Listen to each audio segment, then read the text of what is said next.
Hi, I'm Eric at Frog Valley Tropical Fruit Farm, and this is Florida Natural Farming, and I'm going to do the monthly farm update. Hopefully I'll get through the whole thing. If not, it'll be a two-part. Anyway, thanks for watching. Hope you enjoy. Stuff's looking really good. It's been very wet around here. I'm going to go look at the Zebus. Probably they're out on pasture, but our little bull calf, Pepsi's little child, is still alive. I'll talk about the Zebus because that's our fertility here that pretty much drives the success. They're show quality miniature Zebu that we've had for about 4 years now, more than 3 years, and we've got 3 cows and 2 bulls. Well, 1 bull calf and 1 3-year-old bull. So this is a Thai sweet tamarind, and it's fruited before for the last 3 years. It was a tiny little grafted tree about this tall from Excalibur, I think. Yes. And I transplanted it here from my old place, so I have had this tree for more than 9 years. But it's finally getting big. These are lychee trees that are looking good. Lychees, Venus mango, 5 years old, lychees. I gotta chop this locust tree down, or not down, but back. But we incorporate Centropic and everything into our farm system. The only thing I really don't do is chop and drop. I don't go out looking for work because the carbon is in the soil if you leave the roots. Sure, if you chop them, they exude nutrients, but I found I don't have to do that. Here's little Romy. As long as the trees are growing good and the plants around them are all healthy. Romy, come here, you little cutie. He's getting halter broke. Look at his hump. And he's quite tiny. He's a tiny little bull. I bet he matures under 32 inches. His mom's 32 inches and his dad's 32 inches. And they come from very good stock. From Rick Bogle. His mother is Belle Pride Belle Pride at Rick Bogle's, and his father is, or his his grandmother is Belle Pride, Pepsi's mother, and his grandfather is, on the mother's side, is Speckled Baron. Very nice bloodlines. And he's got speckles all over him. They're kind of coming out now. They're more moon spots. They're white and like light colored orange, but they're everywhere. So that's kind of cool. So the mangoes are looking good. We've got 3 flush. They're on their 3rd flush since they've fruited. And I'm very happy about that because I don't think I've seen that before, but it's all the rain. It's all the rain going on here. They're finally getting big, these mangoes. Of course, this is Honey Kiss. It's a dwarf. But this is a 3-year-old from a small 3-gallon, easily 15 feet, very large. It's going to be 4 years in January, so it's almost 4 years old.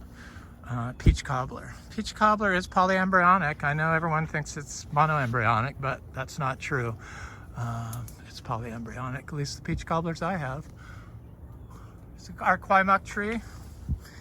It's kind of given me a small bloom this year, or fruit. It had the biggest fruit set ever, and it's given me a small crop. After it rained, it dropped all the fruit and then shot out all this new growth. It doubled in size this summer. So probably next year it's gonna be giving me a lot of fruit. I'm gonna chop that pepper tree back. This is a fruit punch mango. This is a pineapple pleasure mango. That's a Venus mango. What's this? Sugarloaf mango. Sweet tart mango. egg fruit, rasapote, katuk. Look at how healthy this looks. So this has turned into like a monarch butterfly habitat. And I know everyone talks about the milkweed for monarch butterflies, but I noticed they pollinate or they get their nectar from the bidens. We have some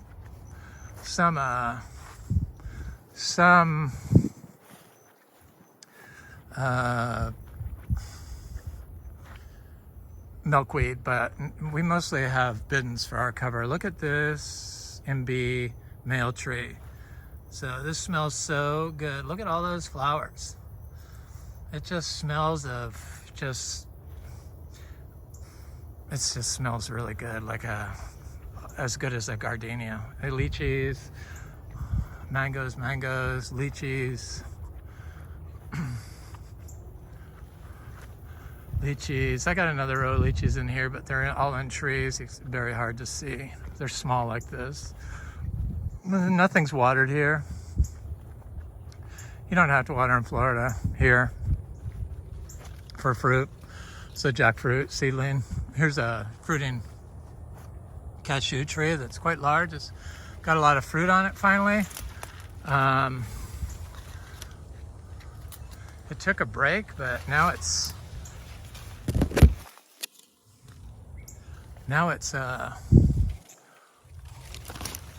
pumping out fruit. So I put all this manure around it. Well, it's hay mostly, but there is some manure in there. And while it was fruiting, because I wanted to see what it would do, and it's still fruiting. So I imagine we're going to get another 100 fruit off of it. I planted 200 seeds from this.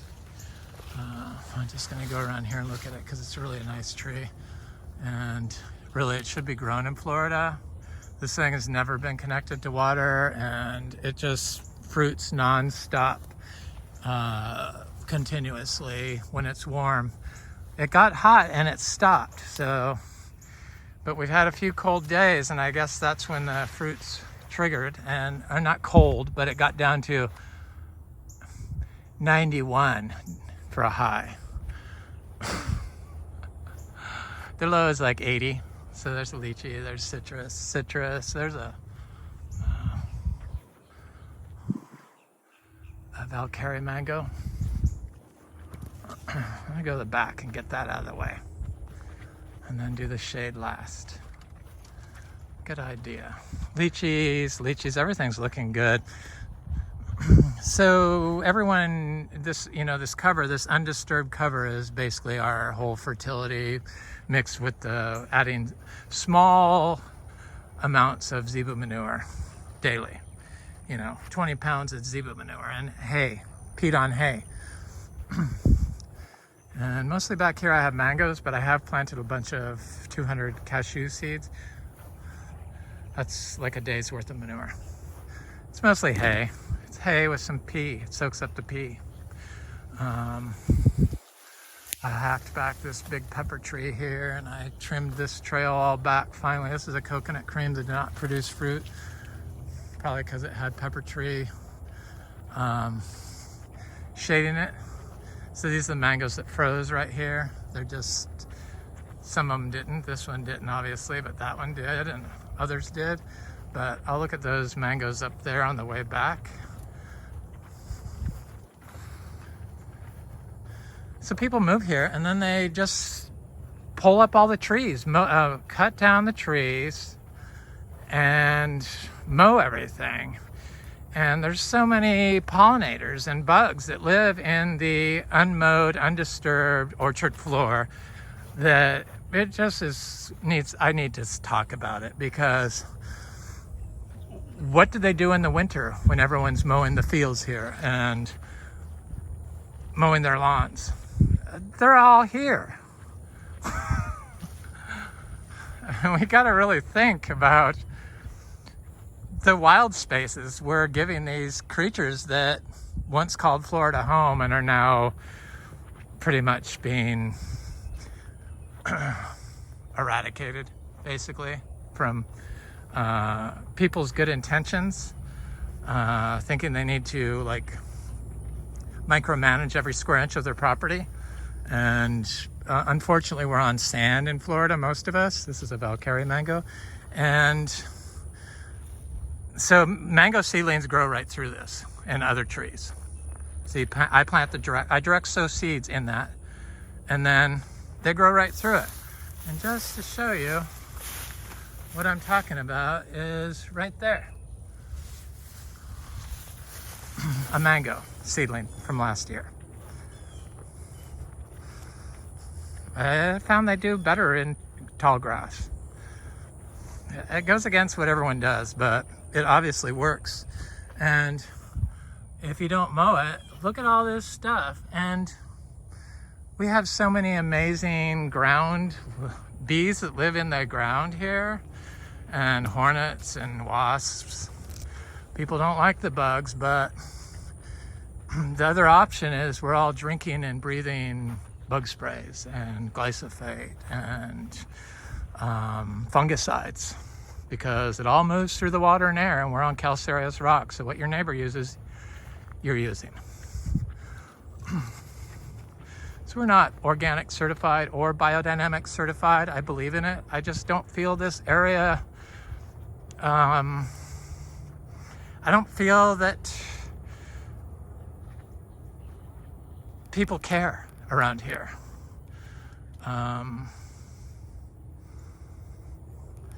It's pretty obvious they don't. This is an ice cream mango. It's getting huge. This thing was covered in fruit, and they got every last fruit off of it. Almost every last fruit. It was so good, the fruit. So we have lemon zest mangoes on the tree still. I consider lemon zest a subpar mango, not top tier. I know that's shocking to everyone, but it just doesn't stack up. The saving grace of it, and it's mostly a horrible producer. But I have one tree that produced 3 crops this year, so I'm gonna look at that on the way back. I planted all kinds of cashews through here, and mangoes, 400 mango seeds, and more than 200 MB seeds, 80 Achachairu seeds. They're just, you can't expect them all to come up if you're doing it this way. You just can't. The seeds that don't come up could contain the nutrients that the next wave of seeds that you plant needed to grow. Here's one of the mango seeds, and I can tell it's sent down to taproot. It's still alive. It's gonna grow. I could tell. It's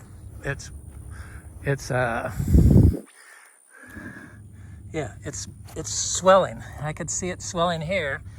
They're all gonna grow. I can tell.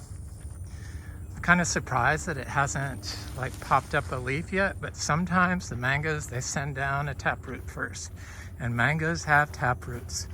I remember when I first started showing people what I was doing organically in Florida with tropical fruit trees, they like said that they mostly only have shallow roots. Well, how do they keep from tipping over? And why are they so well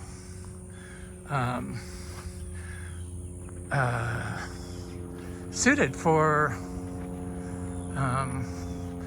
not watering them? They're like ideal to grow here in Florida. I've never watered any of our mangoes ever. I used to plant them from seed or from nurseries, but now I only plant mangoes from seed because we're a seed source for all these rare tropical fruit trees now, thank God. There's my donkey ladies. They're back here, the back pasture. So there's a pickering. You know what? Pickering and diamond had fruit at the same time, and I did taste tests with diamond and pickering, and everyone loved diamond better than pickering. Kind of similar, but diamond is much more productive here and the skin is more edible. And the creatures get it. When the creatures get a mango, I know it's good. The creatures went for the diamond. They went for the peach cobbler. They went for the ice cream. They like some mangoes. So I've been trying to put manure back here on all this stuff. This is where the neighbors sprayed glyphosate into our property. I used to use this as pasture, but I didn't want my donkeys eating the glyphosate weeds. That's one of the reasons why we stopped being organic, just because the neighbors don't believe in it, and it's legal for them to spray glyphosate into your yard. So hopefully they don't do it anymore. I mean, they're the ones with kids, so I would be concerned about your children's and your grandchildren's. Boy, I can't believe they still have standing water over there. They raised that higher than this with Phil. They built that house here after we bought this property. Look at how high the water is. So what am I gonna do? I just planted tons and tons of seeds all along here. And I know they're coming up because when I was planting other stuff through here, I could see the little cashews about 6 inches tall. So that was a while ago when I was planting the mangoes. Here's that pasture. They're weedy pastures, but this is excellent for planting seeds in. And it kind of goes, look at all these wasps. Yeah, where are they? Anyway, you can't really see them. It's excellent for planting little fruit tree seeds in. Excellent. Yeah, the grass sometimes can lay over on it and smother it, but also the trees usually grow through that. Sure, they might grow sideways a little bit, but they'll straighten up and be just fine. I got giant bamboo planted in here to the right. This guy built the house right on the property and then added fill, so he raised his property up above ours. I see it's almost as low as ours now. That's so weird. I don't think it does any good to add fill, to be honest with you, if you're driving all over it. It's kind of just common sense. Oh well. I've been feeling a need to live in an area that has more like-minded people like myself, that actually has good groceries. I don't shop at Publix. There's no really organic groceries around here. Some of the farms sell it, but it's all seasonal, and then they buy all of it. Everyone buys everything and resells it. The farmers. I refuse to do that.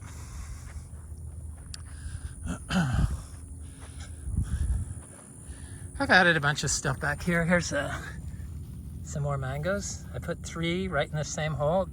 This one's not viable, but I see this one is. That could be viable. It was still there. Anyway, I'm not too worried about it. We don't bleach our seeds. We don't believe in that. Why are people getting growing instructions from seed sellers that don't grow their own fruit, or that like grow in greenhouse, or seed sellers that don't believe in organic? So they tell you to use sterile potting medium. Well, no, and don't sterilize your seeds. So I just do everything completely different than everyone else. And I know I'm not the only one out there that does stuff like this, because I've met you, you've come by here. You want to come by here. Most of you are in Tampa or Miami or Palm Beach. I had one person from Vero Beach voluntarily come by here. Somebody I didn't ask to come by. The only one. And there's a couple other people that from Vero, but there's no interest, none, locally. So that's kind of so these are my ice cream mangoes, and I used to not like this wild like raspberry or whatever. It has thorns on it that grow underneath these mangoes. But, oh, there's an ice cream mango here. I didn't know that. Oh, I love ice cream mangoes. Yes. It keeps the creatures from getting the fruit, obviously. Ah, that was a blessing. I guess I should look at my trees a little closer. Cotton candy mangoes, cotton candy mangoes. So eventually the trees get so big that this stuff becomes less and less. And then I'm putting aroids in it, because aroids ginger heliconia, because it's naturally fire resistant, much like cacti. It has high calcium oxalate, which when heated releases water, so it's not likely to go up in flames as quickly as something that's not as waxy. Though I used to think that just the waxy leaf stuff did a better job at fungal relationships, so mycelium and stuff like that, and stuff inside. But I noticed that the Caesar weed, which is always an indication of adequate nitrogen, or too much nitrogen maybe, it is, because it's a super nitrogen accumulator, it had those little mushrooms all around the stalk at the base, like at the earth, where it goes into the ground of the plant, the stem, and it had all kinds of little mushrooms down there, and there were those puffball mushrooms. So they look like mushrooms, but then they're just full of air. Here's a little seedling mango. Looks good. This is probably, I don't know, but I sure like it when they have the really dark leaves. There's a cashew. I had an Achachairu in here and I can't find it. Right there is a cashew.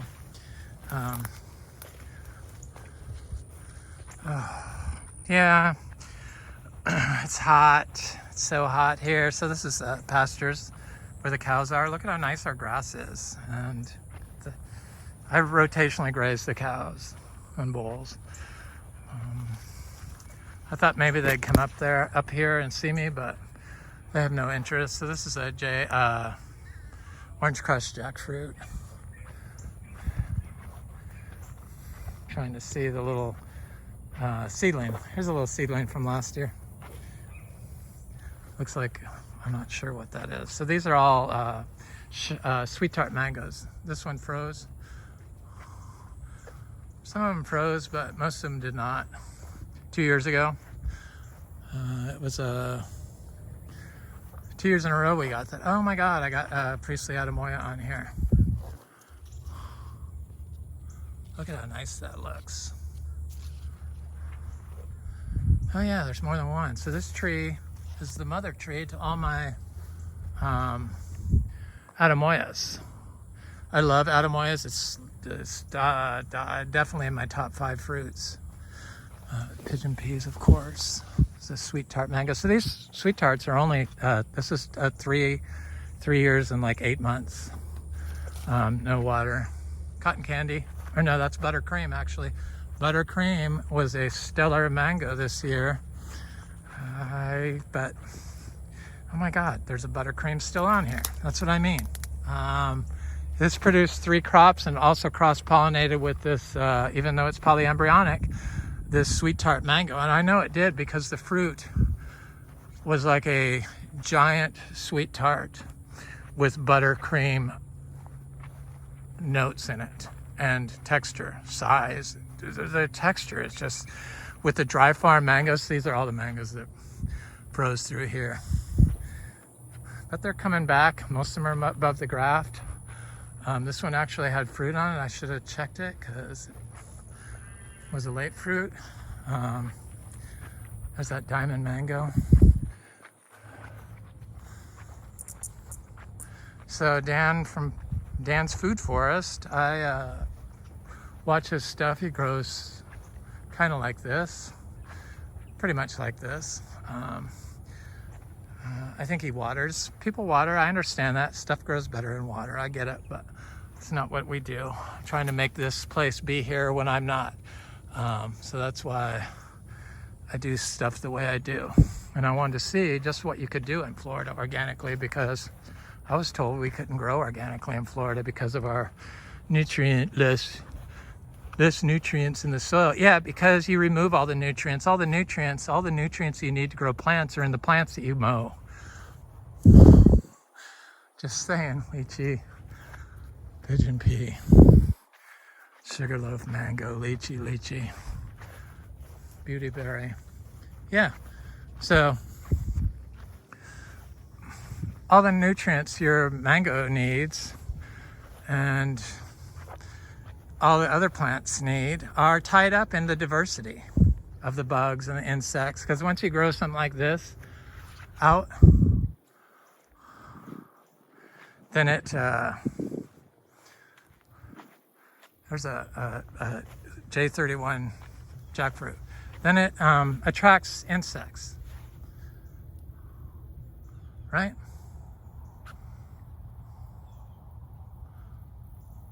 Right. And birds. And when you're mowing your fields, Vero Beach people, all the winter nesting birds that would nest on the ground have nowhere to nest. It's not like they provide strips of wild space here. It's every square inch is beat down. This is like the only wild space left, and I created it here because it used to be just lawn and trees. So there's a white sapote. They're doing good finally. I didn't realize that they liked lots of inputs. There's a santal tree. It's getting huge. They're quite pretty trees, and then when they get cold, they turn bright red. I mean, like bright red. There's another one right there.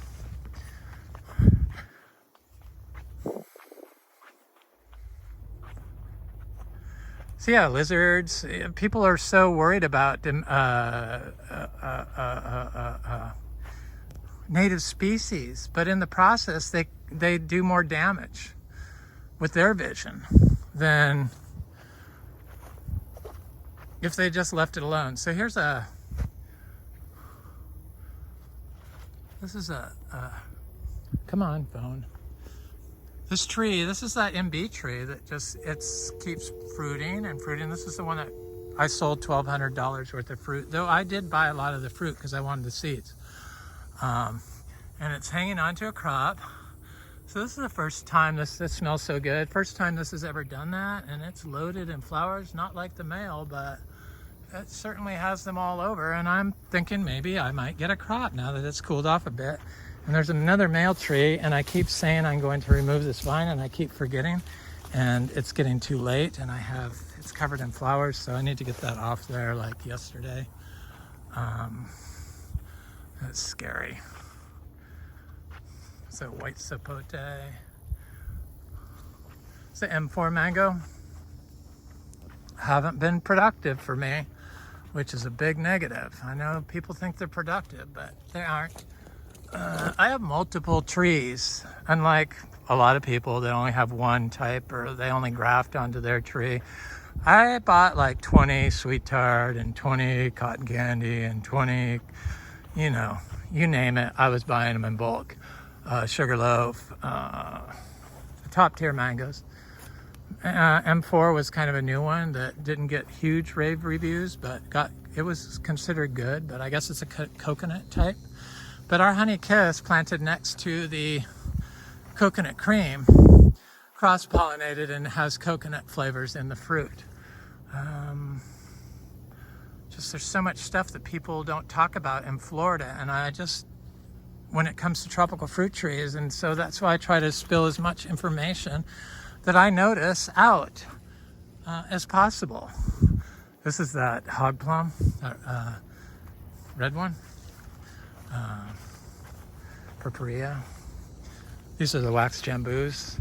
I saw somebody had wax jambu fruit in Melbourne that got fruit fly in it, but I've never known any wax jambu to fruit this time of year, and I've had them for more than 13 years, so I'm not sure what that was.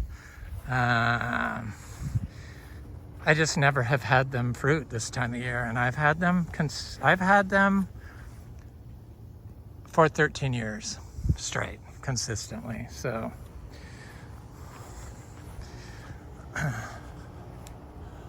maybe further north they fruit later, but Melbourne's not that far from here, and our fruit doesn't get fruit flies. So because we focus on the soil health, it's the sweet tart mango.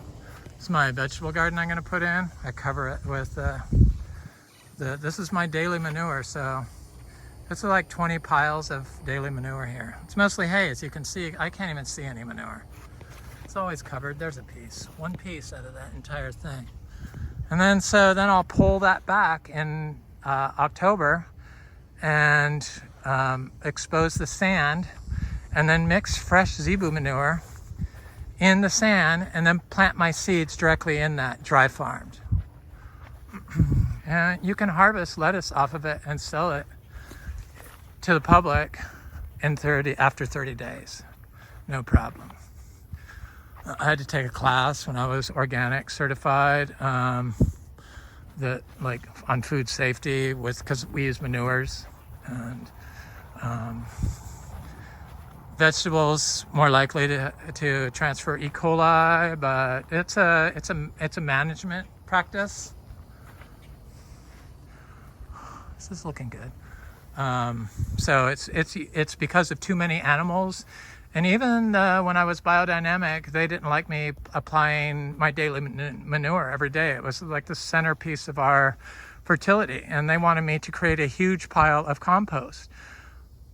That is just create a big E. coli pit. That's all that does. So they're teaching people how to make E. coli, whereas taking the manure and applying it every day in small amounts into this is much less likely to cause E. coli outbreak. In fact, I don't think it's possible. That's the whole problem. There's just no forward movement in Florida on organics and regenerative farming.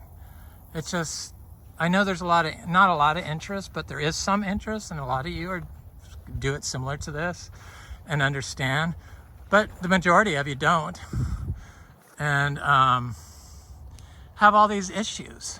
This is a pomelo citrus maximum. It looks good. No greening there. Seed grown. I grow all our citrus from seed. That was a gift from my friend Frank and his wife Leanne. Not Leanne. Annette, sorry. Sorry, Annette. This is a kaffir lime. There's another pomelo there. I have about 4 pomelo seeds. They're doing good. There's the Garcinia dulcis.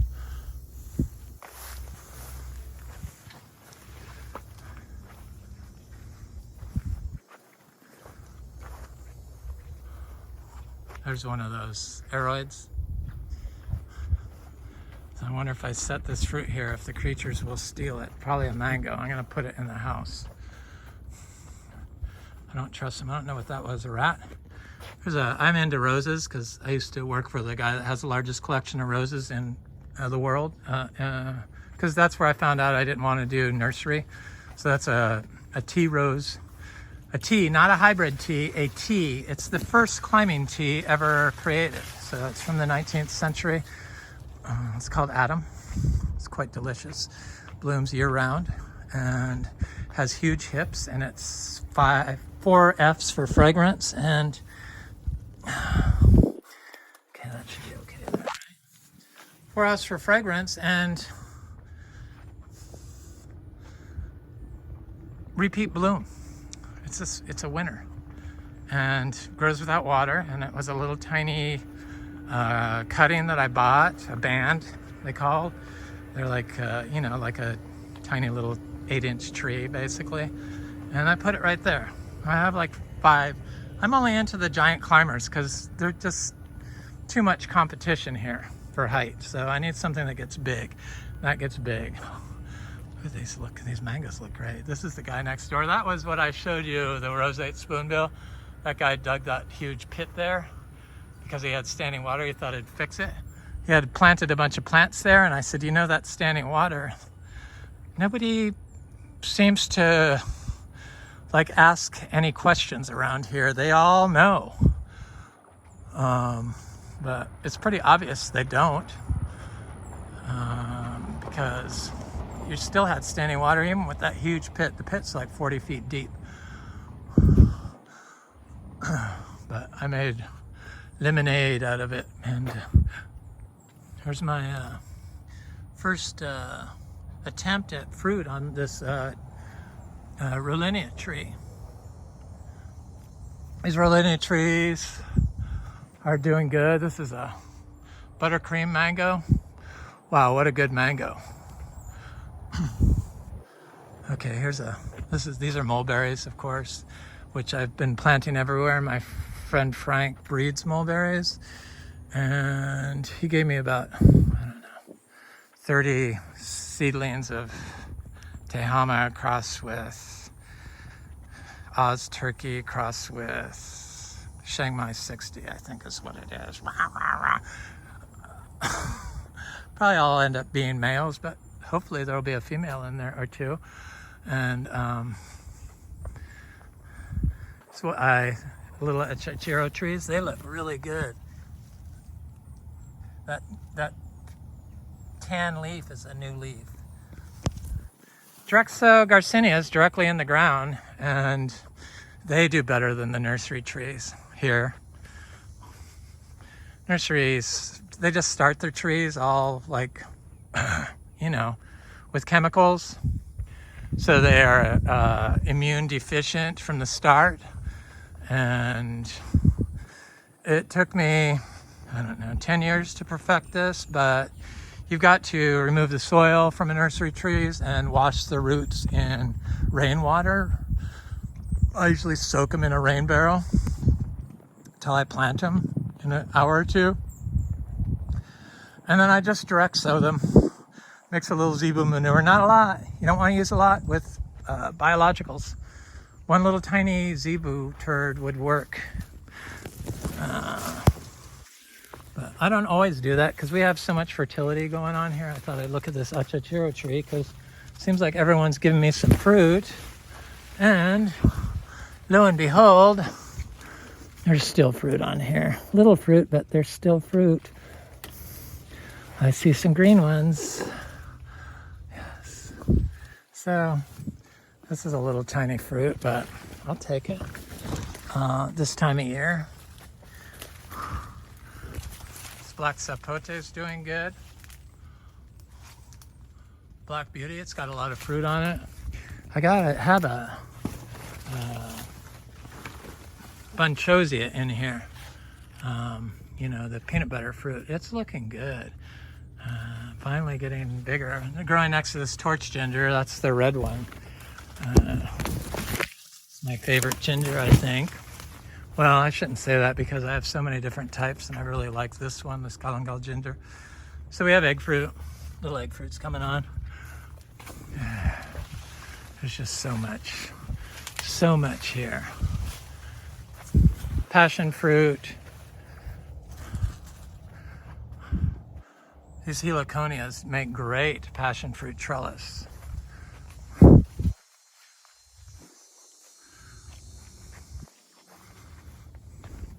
There's our other Kwai Muk tree that is not a grafted tree. That's our oldest tree here. I've had it for like 10 years probably.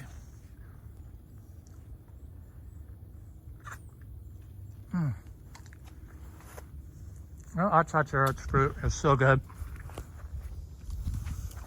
This one has no, oh, I see you. That's that yellow-legged.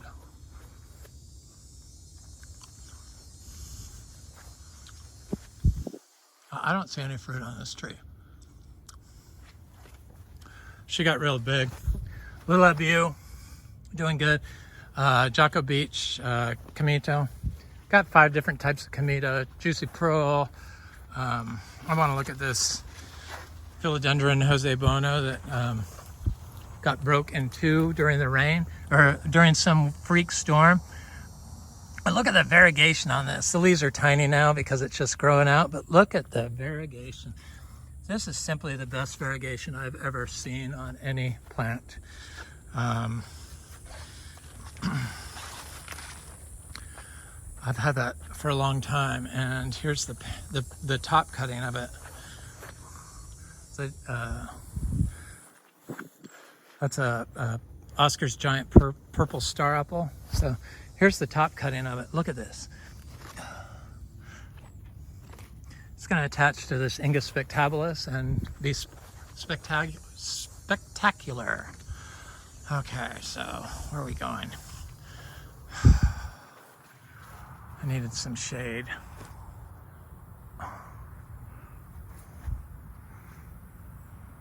Sorry, my pants are like falling down again. So there's all kinds of little garcinias and stuff planted through there, and bananas and citrus.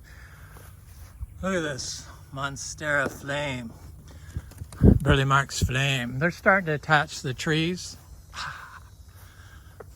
So nice. The Achachairu are looking good. They really are. They're just very happy.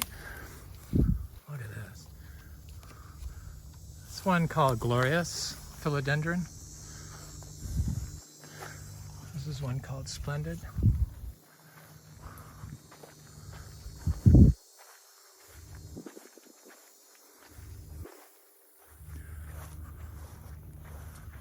Look at that orchid over there. So I've been planting these in the ground, the philodendrons, with my cacao. It's a fire. Not only will it improve the soil, but it's for fire prevention. I'm gonna put them all around all my tropical fruit trees, my mangoes and stuff around there on the orchard floor. And I have them all growing over here.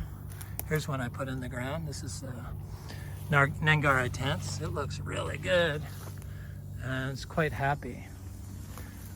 Look at this, Pallidiflorum. That's an anthurium. Sorry. Yeah, they look good. That's anthurium. This is Philodendron maximum. It's looking good. I show these all the time, but I'm obsessed, so I have to show them again. They're looking swell.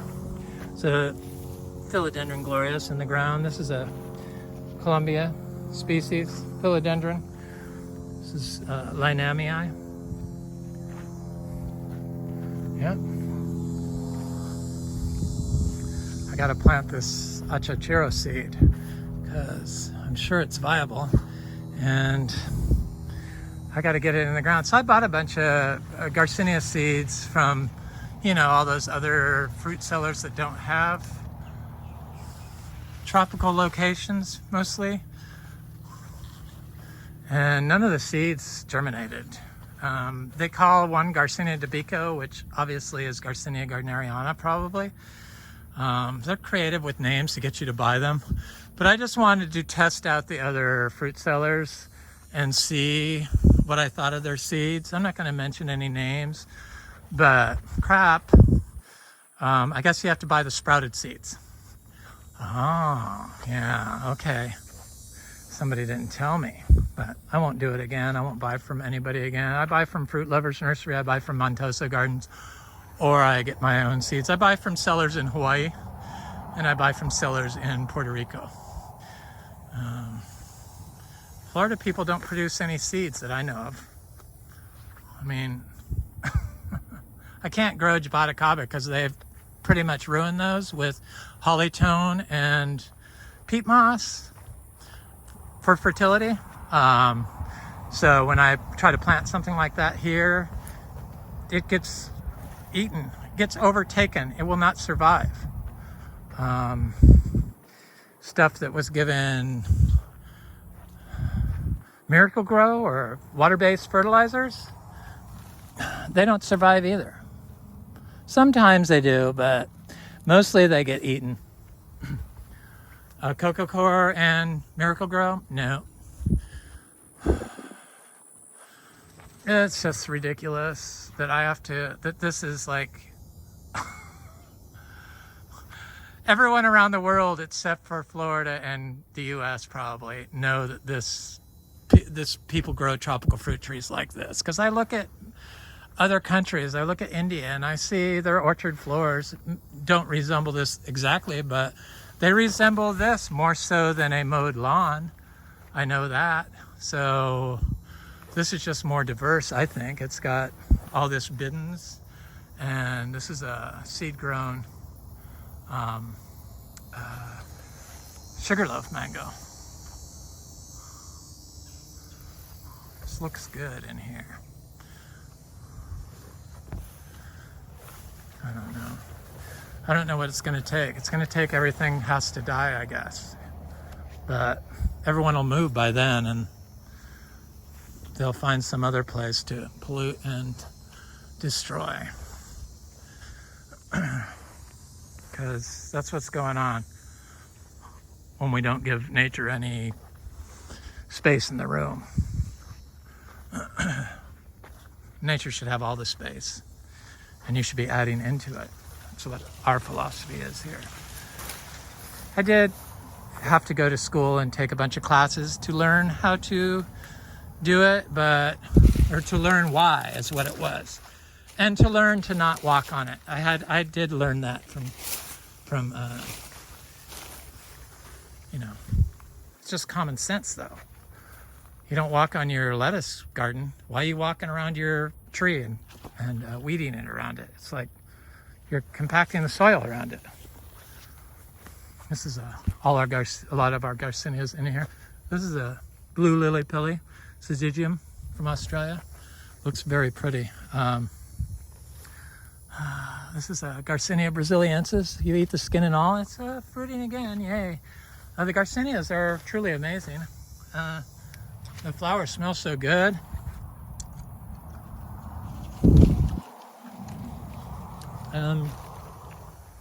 Obviously, if they're repeat blooming like this continuously, I'm doing something right. This is Gardneriana. Another one I think they call Debico. They're just too similar looking. I mean, you can find some with the really long beaks, but that little green lizard about an inch long. Look at all this fruit. And this one, you eat the skin and all on. Trying to get one with a long beak, but there's one here. This is not Debico, this is Gardneriana, which is what Debico is. I'm fairly certain. Maybe not. I mean, if I'm wrong, I'm sorry, but when it looks like, it probably is. If they're, I mean, because how are these seed sellers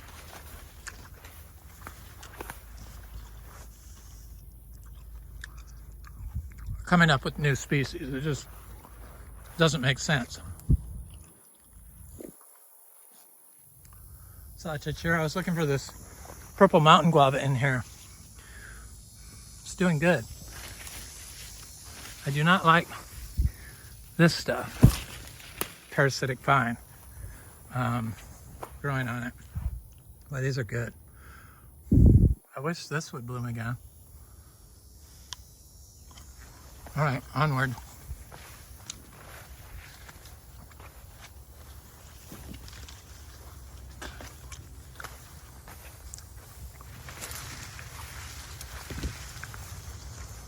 I'm almost done.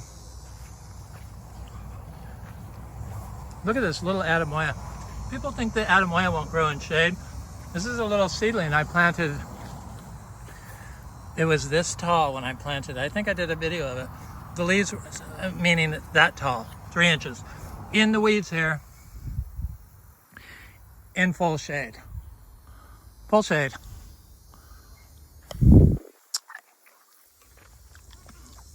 They pop right out of the grass. I don't mark anything. Because when I was tempted to. There's a Garcinia, Livingstonii.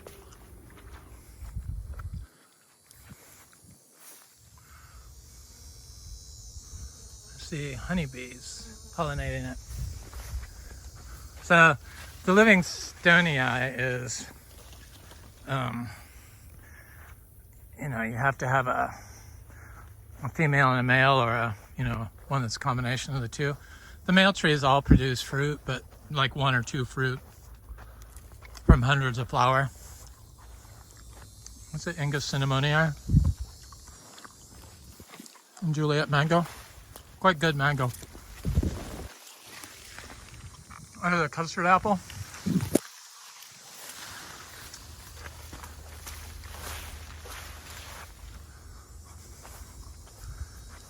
The black sapote.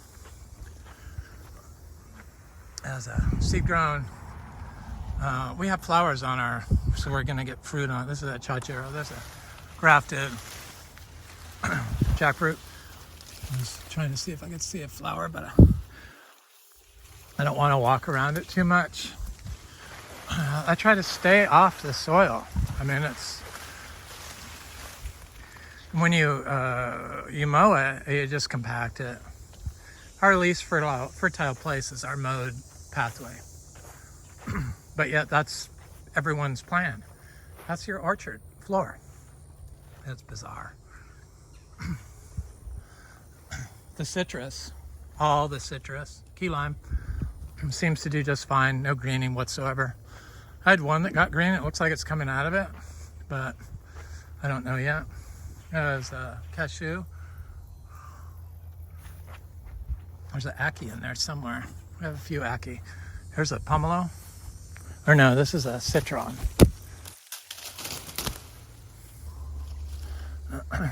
This leaf smells so good.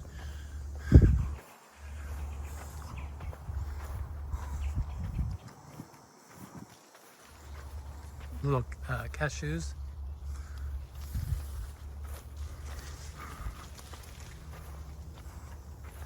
Yeah, it's just a matter of time before this place just has so much fruit that I'm like overwhelmed.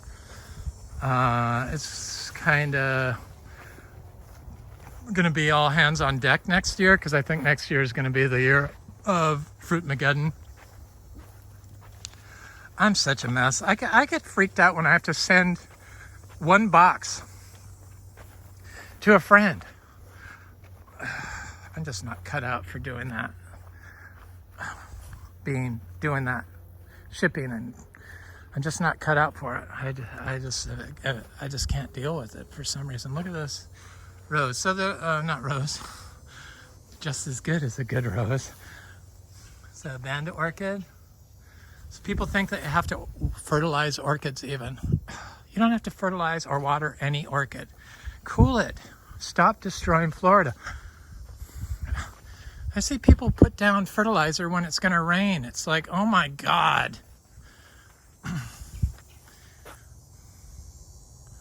People just don't care.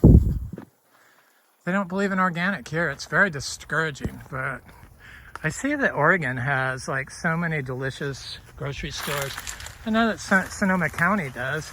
That's why I'm such a snob when it comes to groceries, because I've lived in areas that have had amazing groceries, and I know that this isn't one of them.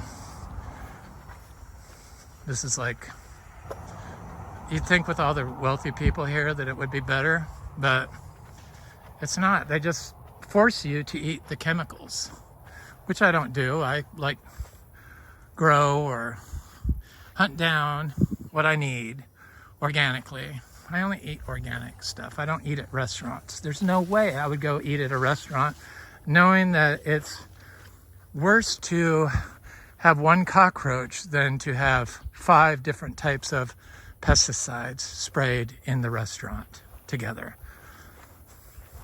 They just don't talk about it. If you don't talk about it, it doesn't matter. So that's, I have issues here. The West Coast doesn't have the bugs you have here, and If you don't spray, probably you get them. Or if you like don't use, probably they just don't, you know, they don't believe in organic, so they use the toxic sprays. They don't have to tell you. Just like they can spray my yard with glyphosate if they live next door. No laws against it. It's my problem. Bizarre.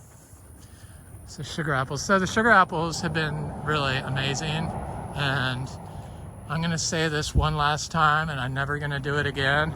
I am not sending anyone sugar apples because the sugar apples have to be picked the day or the day before they're ready. Otherwise, they have a chance to not be any good. And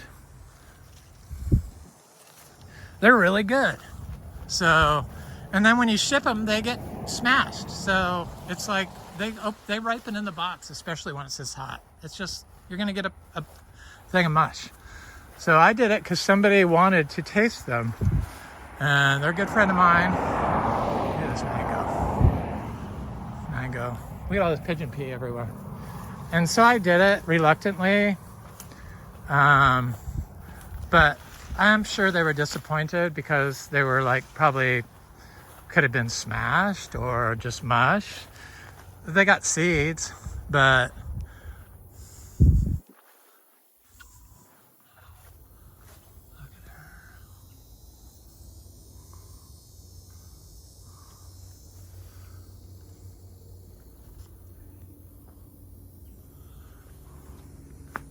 yeah, I'm not sending sugar apples. That was the last time I'm going to ever send sugar apples. I don't care who you are.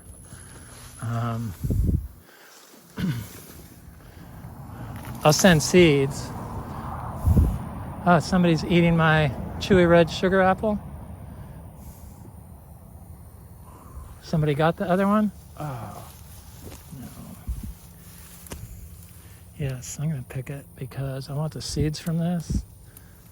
I grew this from seed and fruited it last year. This is a chewy red sugar apple. I sent somebody a compound mauve that was really big, but I don't like them. I do not like the non-chewy sugar apples. So I like the chewy ones. This is the purple chewy sugar apple that the creatures have been starting to eat. I had 2 fruit on there, and they got one. It's a little tree. It's only, I think, 3 years old. It's getting big.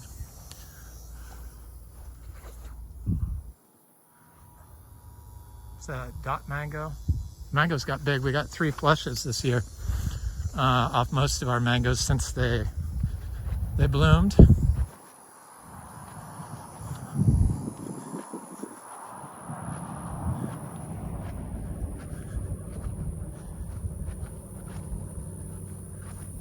So orange sherbet is much better than lemon zest. Much, much, much better. At least ours. I don't even think, I think orange sherbet's top tier. I don't think lemon zest is. That's all I'm gonna say. So Achachairu, this is a big guava that's loaded in fruit finally. It hadn't fruited, well, yeah, it did one little crop, but since the freeze, the cold, and the drought, that's what it was. It was the drought, because it's all non-watered. You know, we don't water anything. But really, does it look like anything needs water around here? That's crazy. The only reason why people are watering is because they're using chemicals, and you have to use water when you use chemicals. That's why. I'm telling you, that's why.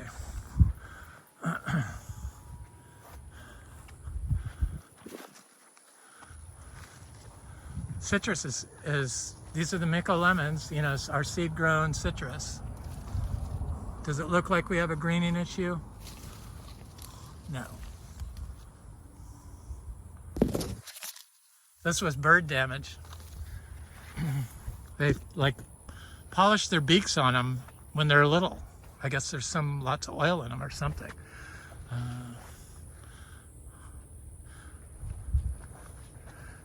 What else? I'm gonna look at the sugar apples, but I'm gonna go do this one last time. Here's a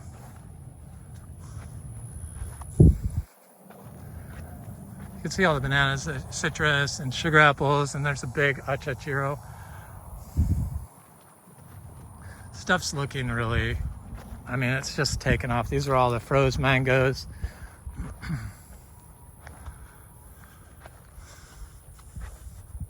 Yeah, so I really didn't have to take any classes. All I had to know was to use holistically raised manures, meaning don't feed them any grains because the grains are all polluted.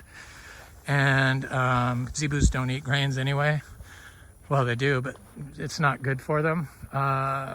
Weeds and grass stuff.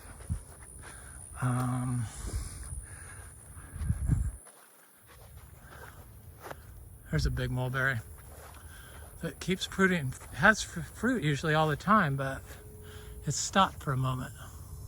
It's the world's best. I like it.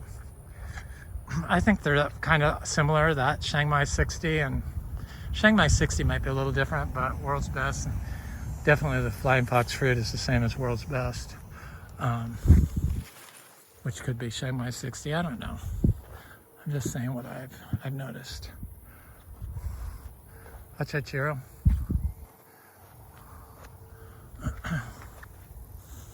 Boy, it's definitely a 10-degree difference in the shade. Yes.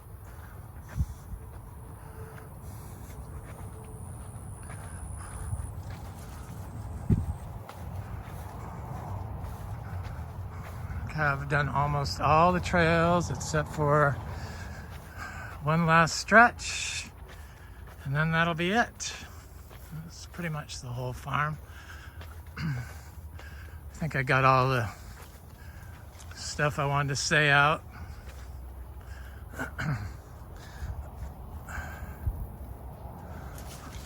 I hopefully, you know, a little bit of videos I make and, you know, the talking about it has like changed people's minds, and they will stop saying that you can't grow organic in Florida, because, I mean, they can't grow organic, but I can. If you can't grow organic, it's because you really haven't you don't try, or you haven't watched the right videos, or you haven't taken the right classes, or you've just listened to somebody on, you know, social media other than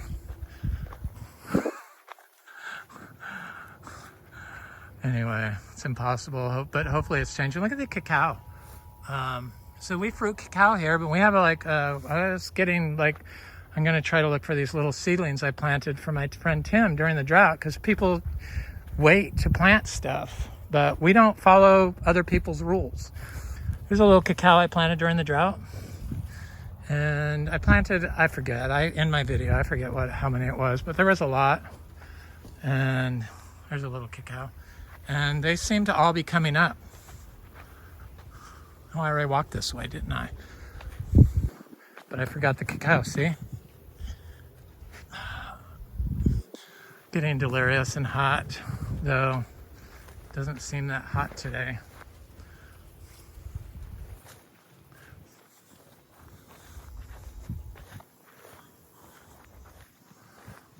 Oh yeah, I guess I already did all that, and I'm not going to go down the sugar apples, so I'm delirious. That's my monthly farm update. Should I do the sugar apples?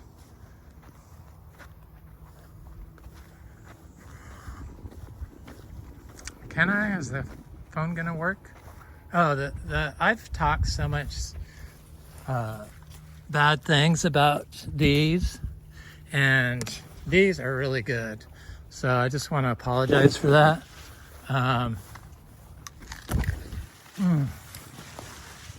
They're super sweet, and they're super juicy, and I like them. So.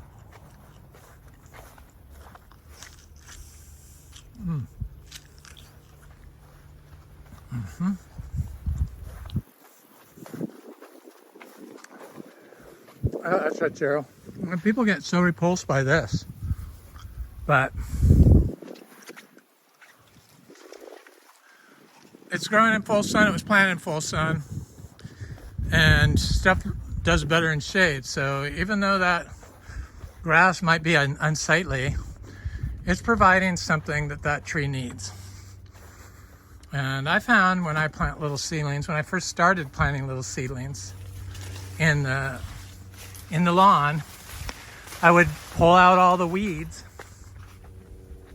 pull out, and so just leave dirt, and then put wood chips down. Every single time they died, every single time. So I stopped pulling the weeds. This is another one of those roses. It's a different type. They're thornless too, or mostly thornless, which is very nice. So if I left the grass in there, they always survived. I'm talking in non-watering, because we don't water. I've always been non-water. We didn't have a well to water out here. This is all lawn. Both sides, the entire thing was lawn. These big trees were here, but it was lawn. They were slowly dying because it had been a lawn for 50 years, and it had huge, giant ponds in the lawn, and the water was like 120 degrees. And it would stay there during the rainy season. And the oak trees were starting to die, the big ones.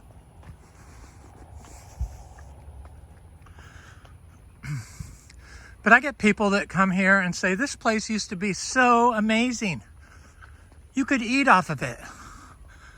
You've let it go. Is it in bankruptcy? What's going on? I don't know. Are you seeing something that I'm not seeing? Because I'm seeing a bountiful food forest that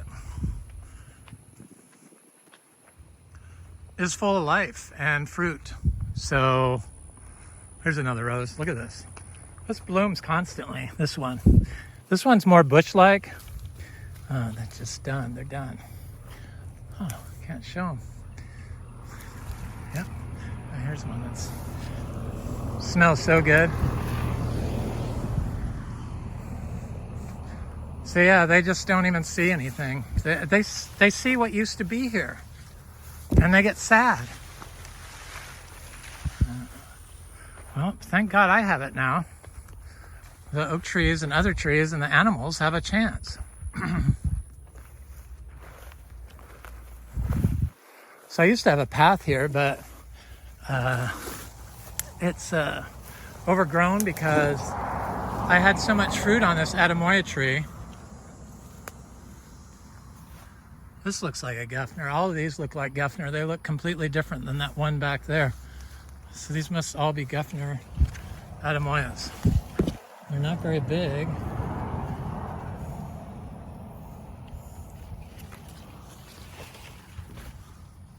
That one looks almost ready. And then the sugar apples, they keep giving and giving and giving. So I'm gonna walk down and look at the sugar apples while I'm doing it, but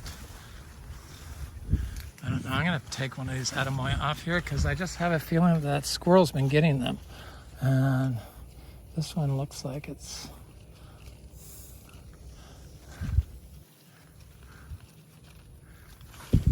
little tiny fruit. It'll ripen up though. I love Atemoya. So you have to come here pretty much every day for the sugar apples, and I don't always do that. Sometimes I get too overheated and it kind of ruins me. This is a Ilama. But people have trouble growing sugar apples. Otherwise they would be everywhere, because I know people have trouble with them because I've read it and I've heard people say it to me.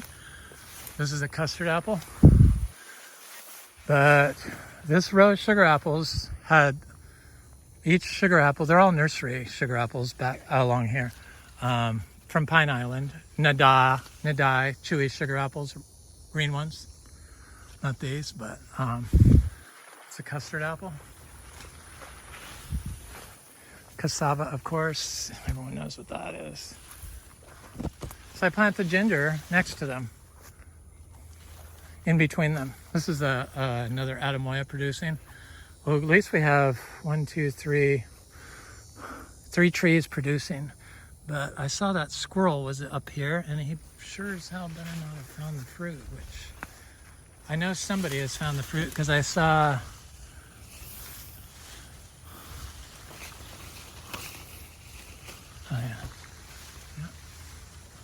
this looks like a Madai, or no, it looks like a Priestley. So I'm getting hot.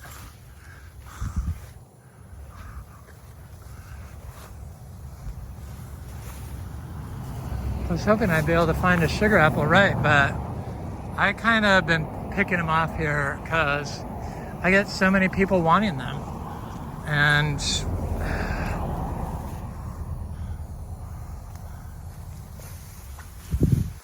they're really good. I planted about 200 more seeds, so I'm waiting for those to come up. I'm gonna plant some more because they're definitely worth growing. This is an Atemoya fruit. No fruit on it. It's just a seedling. But anyway, that's it, people. Oh my God, my pants are falling down. Sorry. This is Eric at Frog Valley Tropical Fruit Farm, and this is Florida Natural Farming. And this is our monthly farm update for August. I hope you have a beautiful day. Thanks for watching.